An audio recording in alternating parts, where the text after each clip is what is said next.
on a parlé des indications de TAVI qui sont en train d'augmenter de façon importante avec des patients de plus en plus jeunes, avec des bas risques.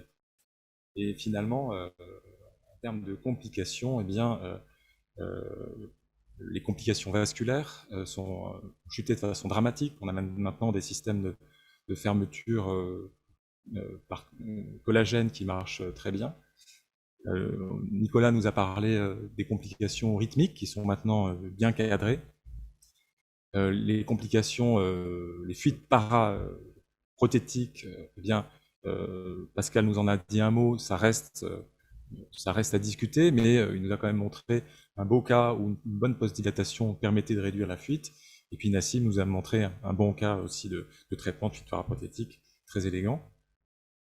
Et donc finalement, il reste l'AVC dans une population maintenant qui est de plus en plus... Enfin, il reste l'AVC très schématiquement. L'AVC était une complication importante dans une population qui est de plus en plus jeune. Mais finalement, est-ce que ces AVC, c'est vraiment un problème pour les procédures de TAVI? Et qu'est-ce qu'on peut faire pour essayer de les diminuer sous l'angle, j'insisterai sur l'angle interventionnel. Alors, bon, quand même, ça fait pas mal d'AVC, ça ce sont les études AVC à 30 jours, sur les études haut risque, risque intermédiaire et bas risque. Vous voyez que le taux d'AVC, il diminue, plus le risque des patients baisse, également avec les nouvelles générations de prothèses, qui sont de plus en plus performantes, et effectivement, également l'expérience des opérateurs. Donc grosso modo, dans les registres, dans les grands registres, on est à peu près à 2% d'AVC. Et bien sûr, je passe rapidement sur l'impact pronostique très délétère de ces AVC, avec un taux de mortalité qui est bien supérieur. Alors ces AVC, ils sont pour moitié périprocéduraux, ils surviennent dans 48 heures suivant la procédure. Et ça, ben, on peut dire qu'ils sont directement liés à la procédure. Et les autres facteurs qui favorisent les AVC sont la fibrillation auriculaire. On sait qu'il y a à peu près 30% de patients qui présentent une fibrillation auriculaire. Et puis 10-15% de patients vont développer une nouvelle fibrillation auriculaire après l'intervention. Il y a également des facteurs anatomiques qui favorisent la survenue d'une AVC. Donc on a parlé des bicuspidies, des calcifications importantes. Et puis je ne parlerai pas des thromboses de prothèses qui seront probablement abordées avec des très belles images par Alban et dont le lien avec les AVC reste encore un petit peu incertain. Et je ne parlerai pas non plus des problèmes de traitement antithrombotique dont Paul fera une synthèse tout à l'heure. Donc globalement, ça ce sont les résultats des études low risque avec la Sapien et la Corval. Le taux d'AVC majeur reste quand même relativement faible. Et alors c'est effectivement une population qui sont très sélectionnées, parce que c'est des études randomisées. Mais donc la moitié de ces AVC sont liés directement à la procédure. Alors ensuite, donc un taux d'AVC relativement faible. Ensuite, quand on compare les taux d'AVC entre la chirurgie et le TAVI, eh bien, sur une analyse poolée des patients haut risque et risque intermédiaire, eh bien, il y a un bénéfice au TAVI, et notamment sur les AVC majeurs. Il y a un peu plus d'AVC majeurs avec la chirurgie, en sachant qu'essentiellement, ce sont des AVC qui surviennent en post-interventionnel, dans les premiers jours, et ensuite, les courbes sont parallèles et sont avec des taux relativement comparables. Alors, ce n'est pas une étude randomisée, encore une fois, c'est une comparaison d'études randomisées et de chaque bras TAVI ou bras RVAO des études de Princeps. Quand on regarde le bas risque, on vient d'en parler, il y a un bénéfice, disons qu'il y a moins d'AVC avec le TAVI dans le bas risque, quelle que soit la prothèse. On voit quand même qu'à gauche, avec la prothèse Sapien, il y a le bénéfice qui était significatif à 1 an ne l'est plus à 2 ans, donc il y a des courbes qui se rapprochent. Ce n'est pas le cas pour l'Evolute, pour lequel il reste un bénéfice qui reste significatif. On est toujours à 1 an. Voilà, donc je pense que mes collègues chirurgiens, Pascal sera d'accord pour dire qu'en tout cas, le TAVI ne fait pas moins bien que le remplacement valvulaire aortique pour la complication qui est l'AVC. Enfin, et ça on l'oublie assez souvent, le rétrécissement aortique en lui-même, il porte un risque spontané d'AVC qui est supérieur à celui de la population générale. Ça a été étudié dans un registre très large, puisqu'il y a 900 000 patients qui sont inclus, donc 80 000 avec un rétrécissement aortique. Ils ont été appareillés, alors c'est assez simple comme appareillement, pardon, c'est sexe et âge, et sur un suivi de 4 ans, eh bien, il y a une différence en termes d'AVC, un surrisque de 30% lorsque les patients ont un rétrécissement aortique par rapport à la population générale. Alors, bien sûr, c'est des données observationnelles, et donc il y a des différences, les populations sont différentes. Et par exemple, lorsqu'on prend un facteur majeur de pronostic de l'AVC, la FA, lorsqu'on prend la population qui a une FA, eh bien, la différence reste toujours nette. Il y a plus d'AVC chez les patients qui ont une valve aortique calcifiée. De la même manière, c'est assez intéressant, ils ont censuré le suivi des patients quand ils étaient opérés. Et ils ont refait un suivi 6 mois après la chirurgie. Et donc le fait de lever l'obstacle valvulaire permettait d'avoir un risque d'AVC plus faible. Donc globalement, on a des patients avec un taux d'AVC qui est relativement faible. Le TAVI ne fait pas moins bien que la chirurgie. Et une fois qu'on a levé l'obstacle valvulaire, eh bien, le risque d'AVC semble être moins important. Donc globalement, je pense qu'on peut être d'accord pour dire que l'AVC, ce n'est pas un problème de la procédure de TAVI. Ça reste bien sûr un problème pour le patient, parce que ce sont des événements rares, mais ce sont des événements qui peuvent avoir un impact important sur le pronostic. Et surtout, il y a une partie complètement cachée qui sont les AVC silencieux, et ceux-là sont extrêmement nombreux, parce que dans de nombreuses études avec des IRM de diffusion, on voit que 80% des patients présentent des micro-emboles cérébraux sur les IRM. C'est aussi vrai en chirurgie, les études en chirurgie, il y en a peut-être un petit peu moins pour la chirurgie. C'est une condition qui est connue aussi de tous les interventionnels, que ce soit la rythmologie interventionnelle ou la cardiologie interventionnelle, génèrent des micro-embolies. Et il y a cette inquiétude que ces micro-embolisations silencieuses puissent générer des troubles troubles cognitifs. Et dans ce registre de Rotterdam, ils ont fait une analyse IRM et des tests cognitifs à 5 ans d'intervalle, et ils ont montré que la présence d'infarctus silencieux était associée à plus de troubles cognitifs et un risque de démence accru. Alors, on peut aussi l'objectiver, on le comprend bien, par le Doppler transcrânien, donc avec ces hits qui sont des signaux hyper intenses transitoires qui sont détectés au Doppler transcrânien pendant la procédure. Donc ça a été fait chez les patients qui ont eu une procédure de TAVI, ça a aussi été fait chez les patients qui ont eu une chirurgie. Donc en haut à gauche, vous avez le Doppler transcrânien de base, il n'y a aucun signaux de haute intensité. C'est aussi le cas à 3 mois de la procédure.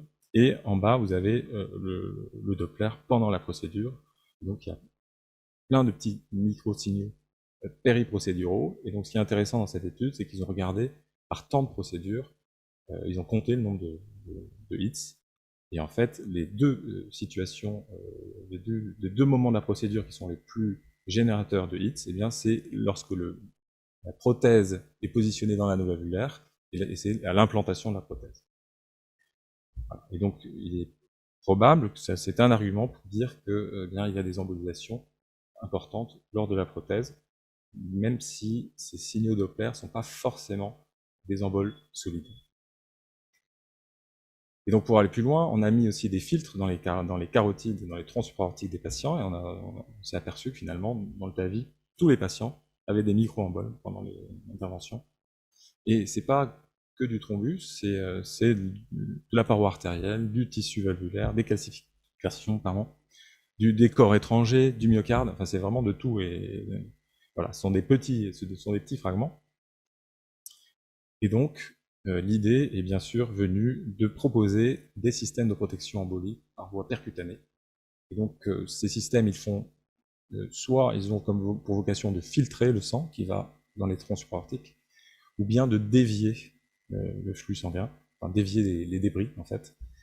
Donc c'est soit par voie, ils sont soit installés par voie radiale, soit par voie fémorale. Ceux qui sont par voie fémorale, c'est comme des gros désilés, c'est 9-11 French, alors que ceux par voie radiale, c'est pas plus gros qu'un cathéter porteur d'angioplastie, c'est du 6 French.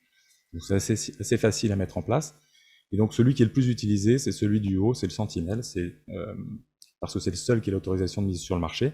Et c'est un filtre qui est positionné dans le tronc artériel brachiocéphalique et dans la carotide gauche, par voie radiale radiale droite, pardon.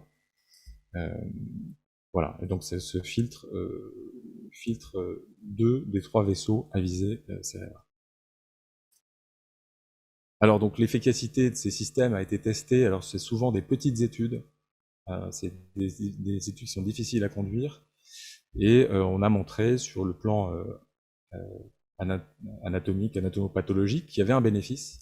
Notamment, il y a moins de patients qui ont des lésions cérébrales post-procédurales, et ça reste quand même, il y a quand même 80-90% des patients qui ont des lésions, donc ça filtre pas énormément. Et on a aussi montré que ça diminuait la taille des emboles, hein, et la taille du volume global embolisé.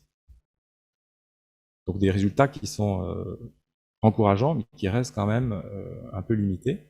Et lorsqu'on regarde l'analyse poolée sur, cette fois-ci, les événements cliniques de toutes les études majeures randomisées, vous voyez, c'est pas beaucoup de patients, c'est à peu près 600 patients randomisés. Il y a le bénéfice, il y a une tendance pour un bénéfice des systèmes de protection distale, mais l'intervalle de confiance croise la ligne du 1, et donc ça reste encore un point d'interrogation. Voilà, alors il y a eu des études initialement qui étaient très favorables, notamment un registre Sentinelle était très favorable aux sentinelles, et donc c'est utilisé de façon vraiment très large aux États-Unis, puisque 13% des procédures actuellement sont faites avec le système Sentinelle, hein, et que plus d'un quart des centres utilisent ce système. Or, sur ces 2 années, plus de 120 000 patients, il n'y a aucun bénéfice sur le taux d'AVC. C'est aussi le cas en Allemagne. Alors en Allemagne, enfin en Europe, c'est moins utilisé, mais en Allemagne, c'est environ 4% d'utilisation. Et il n'y a également pas de bénéfice clinique retrouvé.